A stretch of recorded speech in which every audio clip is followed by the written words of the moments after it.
One of the sales questions you're going to get asked the most as an entrepreneur, especially a small entrepreneur and one that's getting started, is why should we trust you as opposed to anyone else? In this video, I'm going to help you answer that very question. I mean, if someone asks you yourself that why should they trust you, here's how exactly you should go about managing that question. To help you answer that, a while back, I think the first time I encountered this thing, that question was almost 10 years back. I presented whatever I was pitching within my conversation. I felt like I was actually acing it. No, the gentleman just interjected 5 minutes into whatever I was saying and told me, you know what? It's good you've told me whatever you've told me, but why should we choose you? Why shouldn't we choose someone else, someone that's more reputable? Why you? Now, in my head, I kind of perceived it like an attack, and that was a mistake on my front because I was not looking at it in his point of view. I started thinking, hey, why is this guy? I mean, yes, I'm small, but you don't have to show me that I'm small. You don't have to treat me like I'm this small. So I started becoming defensive about myself, trying to justify which kinds of qualifications I have, which kind of education I have, all these things, which things genuinely did not matter. It was only after that conversation and that failed sale that I started to think about it.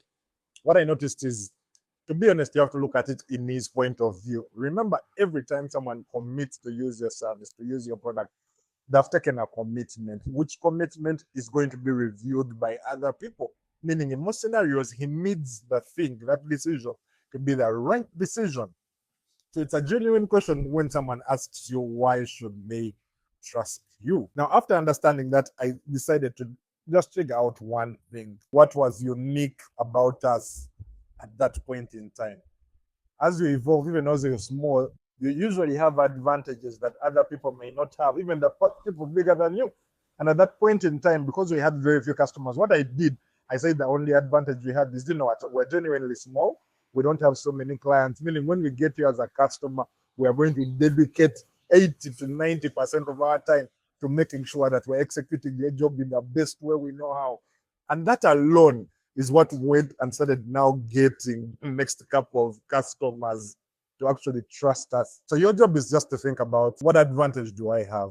No matter how small you are, there are usually advantages. And what people want to understand is what those advantages are over anyone else.